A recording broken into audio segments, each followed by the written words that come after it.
really difficult topic, this. I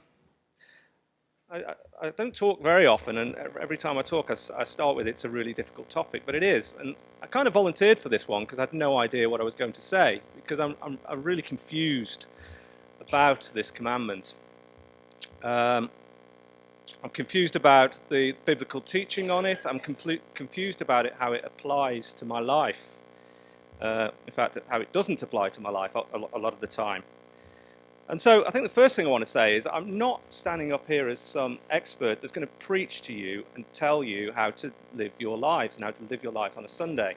I'm not going to sit here and judge what you do on a Sunday or what you do on any other day. What I do hope, though, is that God does challenge you. I think maybe it's been Phil who used to say we should expect to go out of church feeling differently from how we came in.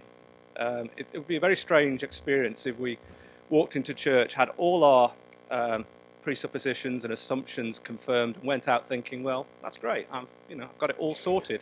Life's not like that, and God's word tends to challenge us. So I really do hope that you will be challenged today. But as I say, I'm not judging, and I'm not telling you what you should be doing on a Sunday. My Sundays are full of inconsistencies. Sundays have always been a day that I've wanted to keep different. I guess that's part of my upbringing, my childhood. So for me, it's a quieter day. It's a day with the family. It's a day for church. But interestingly, I had no qualms last Sunday about cycling all day. Perhaps I'd have preferred to be in church, but I had no problem about taking that time out to cycle all day on a Sunday. A lot of you know I've got a business in Canada. It's run by Christians, very devout Christians, far more devout than me, yet we have a sales office that opens every Sunday. So that's an interesting inconsistency. And of course I had no qualms about watching the football on a Sunday yesterday, albeit only for an hour of the day. So this message is as relevant to me as it is to all you people, and trying to get an idea of what this commandment is about.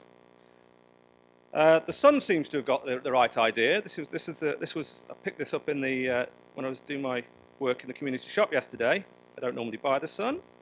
If you do buy the Sun, that's fine. I don't buy it. So they've got the idea that the sun is shining, Friday the 13th is over, barbecue's lit, pub's open until 1 a.m. Tomorrow's Sunday, in brackets, lie in. And of course, one of the things we've already worked out in the biblical message is that there's something around the Sabbath being for rest. You can see that in that passage there.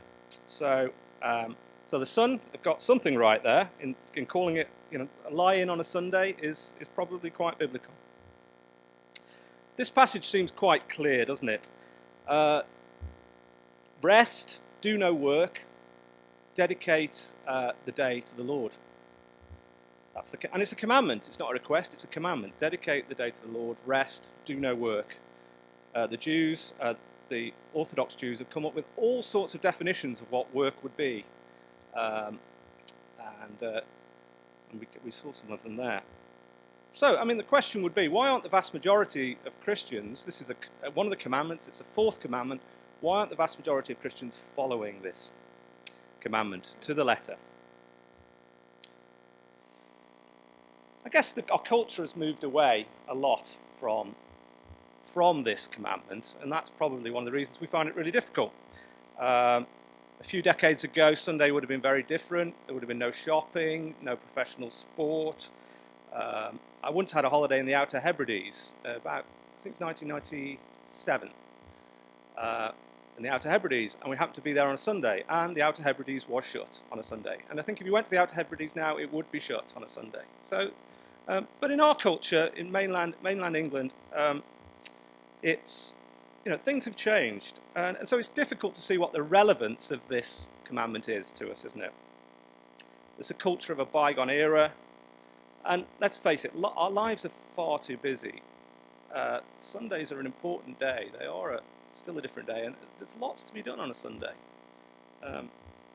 So it's easy for us to fit into this culture, but my question again would be, to what extent should our lives fit into a culture, or to what extent should we resist that culture? This film, oh no, not that film. That film. Do you remember that? That was in the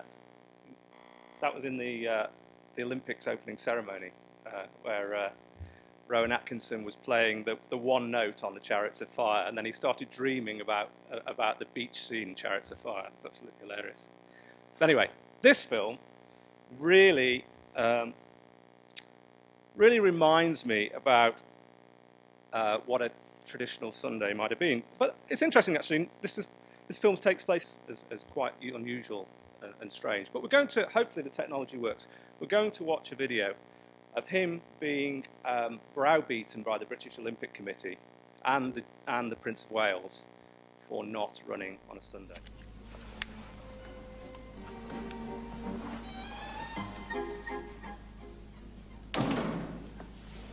Your Royal Highness, may I present Mr. Eric Liddell? Delighted, Liddell. Delighted. I saw you play for Scotland. Pressed me no end. Ran in a couple of tries from your own half, I remember. Believe it is, sir, yes. Well, nice to have you on the same side at last. Excellent effort of Lindsay's, don't you think? He did well, sir. He did indeed. An example to us all. Eric, may I introduce His Grace, the Duke of Sutherland, President of our Olympic Association. How do you do? And our Chairman, Lord Cadogan. Have a seat. Make yourself comfortable. Cigar? Oh, no, of course you don't. Nor drink. Such is the resolution of the young man you have before you, gentlemen.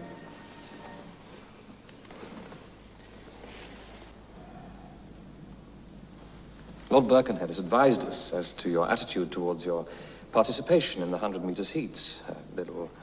Or would your non-participation be more accurate? It would, sir, yes. Well, all that being understood, we decided to invite you in for a little chat to see if there's any way that we can help resolve the situation. There's only one way to resolve the situation. That's for this man to change his mind and run. Don't state the obvious, Cadogan. We've to explore ways in which we can help this young man to reach that decision. I'm afraid there are no ways, sir. I won't run on the Sabbath, and that's final. I intended to confirm this with Lord Birkenhead tonight, even before you called me up in front of this inquisition of yours. Don't be impertinent, Liddell. The impertinence lies, sir, with those who seek to influence a man to deny his beliefs. On the contrary, Liddell, we're appealing to your beliefs in your country and your king, your loyalty to them. Hear, hear. In my day, it was king first, God after. Yes, and the war to end wars bitterly proved your point. God made countries. God makes kings and the rules by which they govern. And those rules say that the Sabbath is his. And I, for one, intend to keep it that way. Mr. Liddell, you're a child of your race, as I am. We share a common heritage, a common bond, a common loyalty. There are times when we're asked to make sacrifices in the name of that loyalty. And without them, our allegiance is worthless. As I see it, for you, this is such a time. Sir, God knows I love my country. But I can't make that sacrifice. Right, Richard, who's that man in the top left? You should know this. Oh, good man. Richard's a Northampton supporter. So that is Ewan Murray. He's a Scottish rugby international. I think he no longer plays, but he did up to a few years ago. And even a few years ago, he refused to play on the Sunday. The guy in the middle is Jonathan Edwards, who started in 1991 World Championships, refused to participate on a Sunday. He later changed his mind and started participating. So people's differences change, perceptions change. And Alistair was saying this should have been Daniel Sturridge there, who was doing this when he scored last night. I don't know whether you saw that, but that's David Luiz, who of Chelsea, who that T-shirt says "I belong to God." Now, obviously, he doesn't seem to have any problem about playing on a Sunday, even though he's evangelical enough and serious enough about his faith to wear those T-shirts on a Sunday. but it doesn't seem to have a problem. So what does he do with the fourth commandment? I think we do need to understand the historical perspective a little bit on the Sabbath. I don't know whether you caught what Alistair said, and maybe this is stating the obvious, and maybe you know it, but the Sabbath, as we call it, is a Jewish thing. It's a Saturday, and Christians actually celebrate their special day on a Sunday. The Jewish celebration was obviously given in the Ten Commandments, and as you saw, the rules were very, very strict that built up around a simple law. But in Numbers, somebody does get stoned to death for picking up sticks on a Sabbath. It's a really serious commandment in the Old Testament. But then we come to New Testament times, and we hear that passage, which I'll come on to again. We hear that passage where Jesus is putting a different perspective on it. And also, Christians start celebrating their special day on a Sunday. And there's a number of thoughts as to why that happened. Some think it was because of Jesus was resurrected on a Sunday, Pentecost was on a Sunday, but also it was because the congregations were Jewish and Gentiles, and Jews and Gentiles could only ever meet. If the Jews were keeping the Sabbath, Jews and Gentiles could only meet after the Sabbath on the first day of the month. So Christians started meeting on the first day of the month. It's our first day of the week, which was the Sunday. That was always a working day. And then that was the Lord's Supper, as we'll come on to. And then the first Christian emperor, Constantine, in 321, turned that Sunday into a holiday in which he banned work. So there's something around, when Jesus comes, there's something around the Sabbath changing into the Lord's Day, as many Christians call it, on a Sunday. So I guess the question is that change something that God approved? Is that of man, that change, or is that something that was entirely of God and something Jesus would have approved of? I think even amongst traditional Christians, they would say that the Old Testament, with the laws and has gone. It's a question of whether, when Christians started to meet on a Sunday, whether the principles of the Jewish Sabbath got transferred. Does that make sense? Do you hear what I'm saying? It's important to know that we as Christians don't celebrate the Jewish Sabbath, which is a Saturday. It's changed into a Sunday.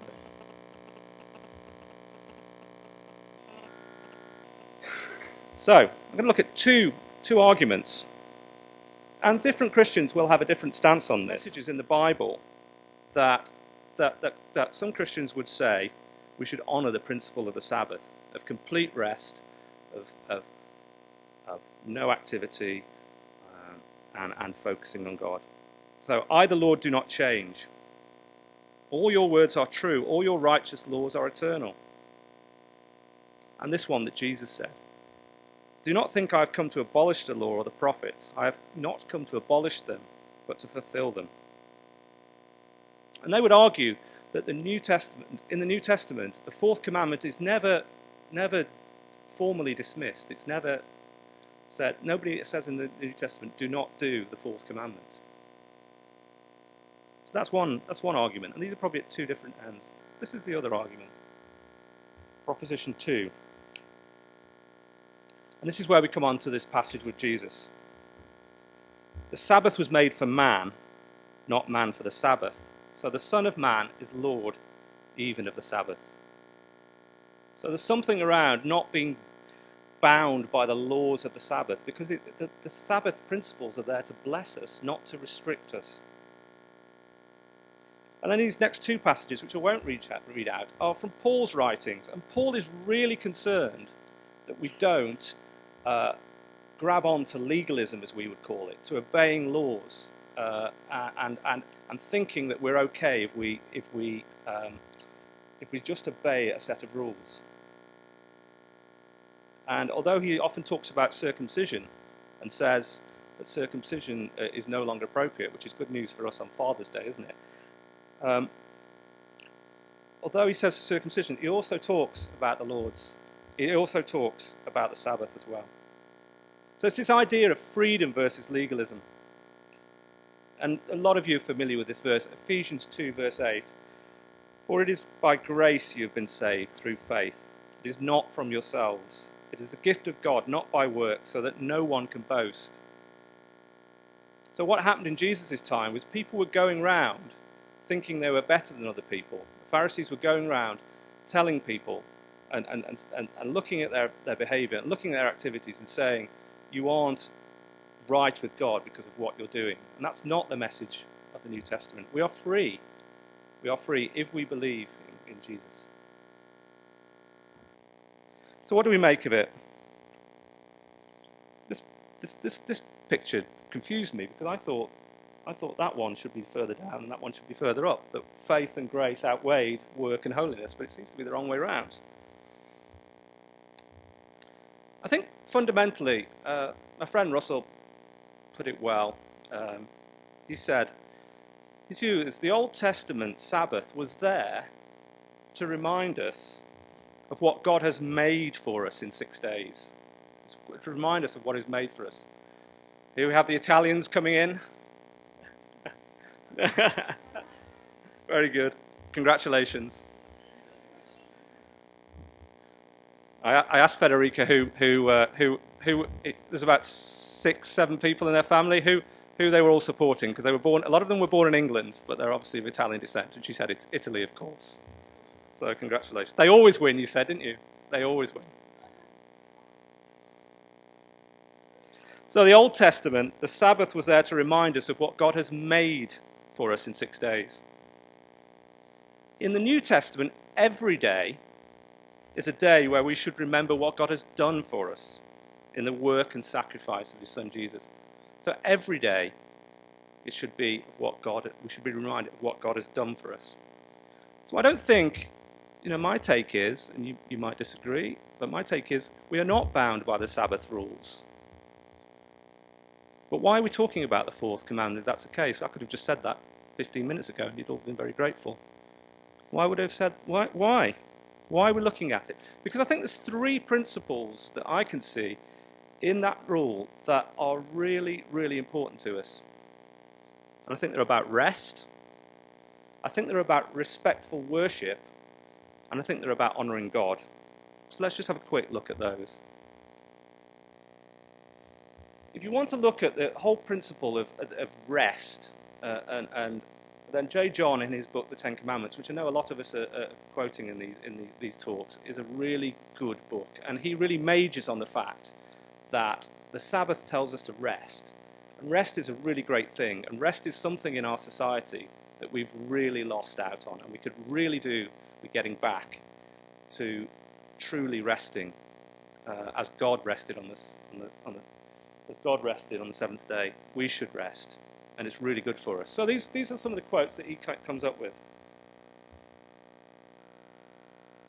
Put them all up. You can just read 1 or 2 that you like. I mean, for sure, if we don't live by priorities, we live by pressures, don't we? And I think we have bought into the idea that the busier we are, the more important our life is. That's our society, isn't it? When you meet somebody for the first time, what do they say? They say, what do you do? Don't they? They always do. What do you do? And there's something like that.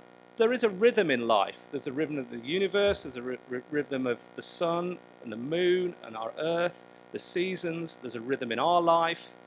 And what God is saying in this commandment is there's a rhythm to your rest, and you need to take rest.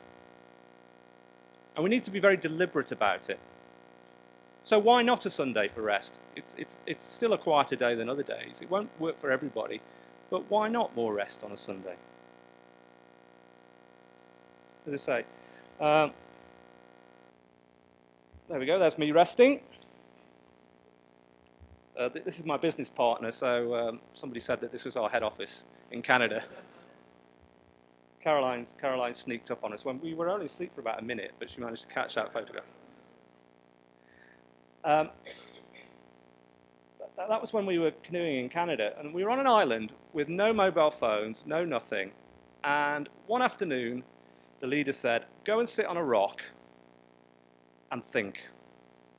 And I thought, "Oh, blimey, I can't do that." And the rock was just behind that tree.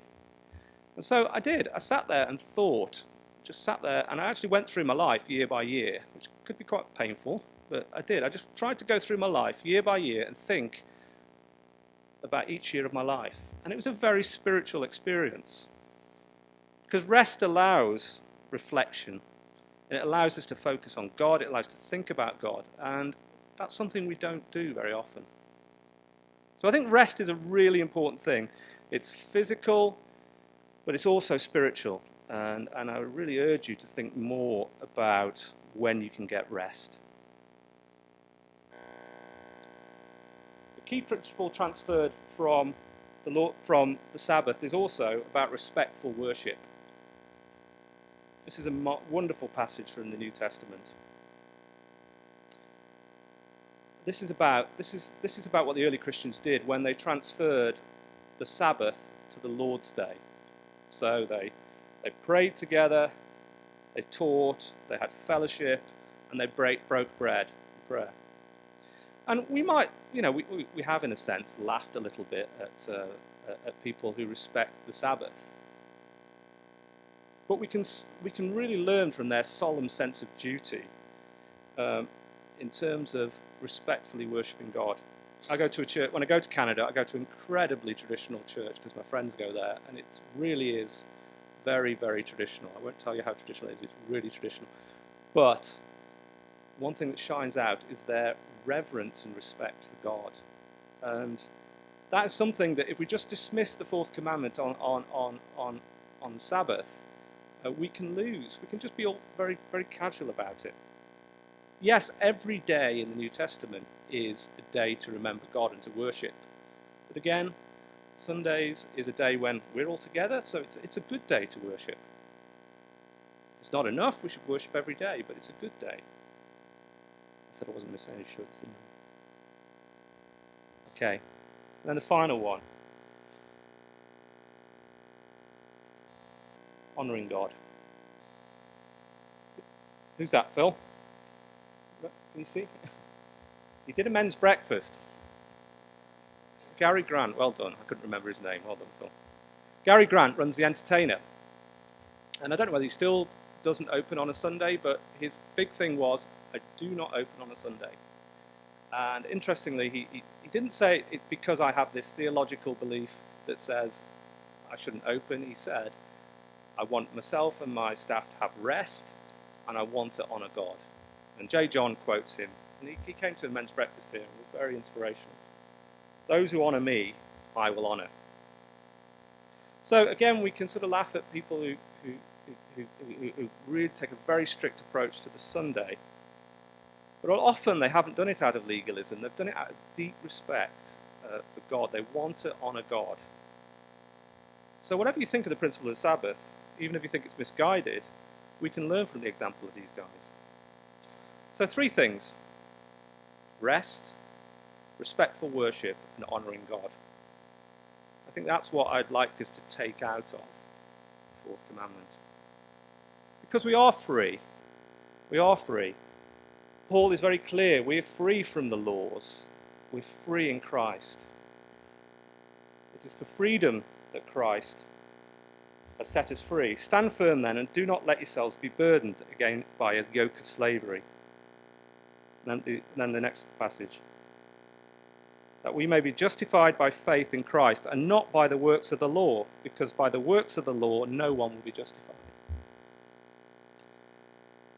So the fourth commandment is actually the only commandment in the Old Testament that's not repeated in the New Testament.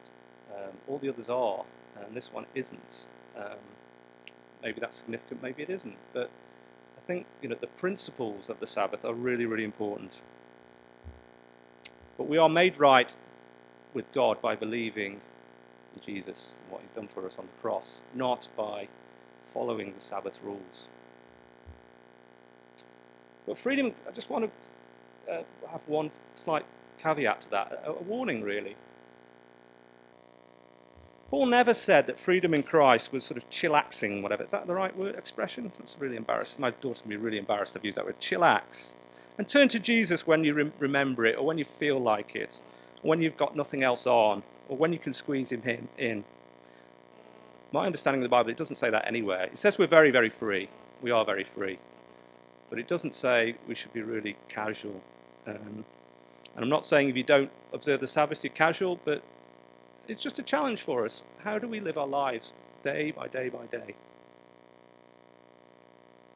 Do we plan rest and reflection time? Do we plan time to worship God? Do we seek to honour God in all we do? So should we have a look what happened to Eric Liddell? I'm sure a lot of you know what happened to it. Let's fast forward to the climax of the film. So having refused to run in the 100 metres heats, according to the film, a guy, Lord Linley, drops out of the 400 metres and lets Eric Liddell run in the 400 metres. And for me, what the clip shows is that Eric Liddell's stance on a Sunday, we might not agree with it. It might have been, even then it was, looked upon as quite strange. But God really used Eric Liddell in his stance. And Eric Liddell really tried to honour God. And I think the mere fact we're talking about Eric Liddell now shows that God honoured him in return.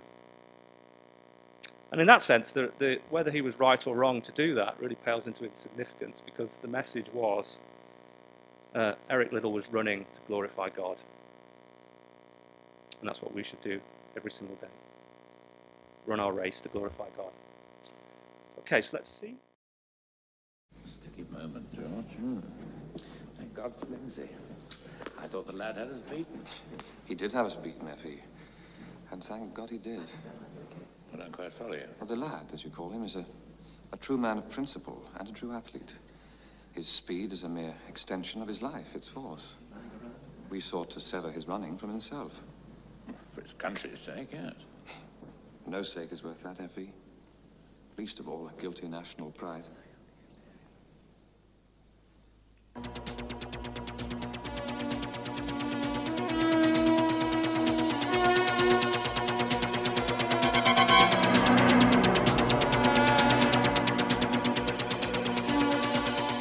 Lindsay makes way for Liddell.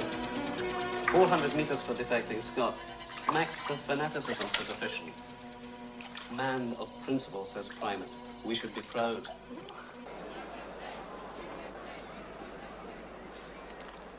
It says in the old book, he that honours me, I will honour. Good luck, Jackson Schultz.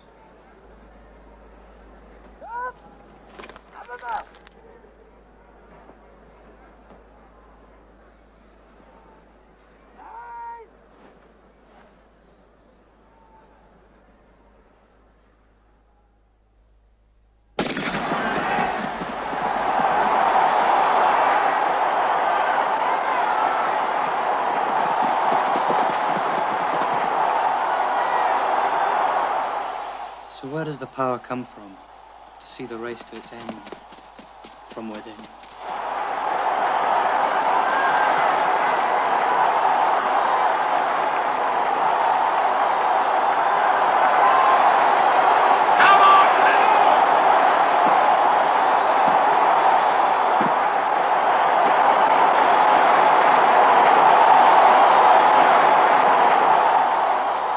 Jenny, I believe God made me for a purpose. But he also made me fast. And when I run, I feel his pleasure.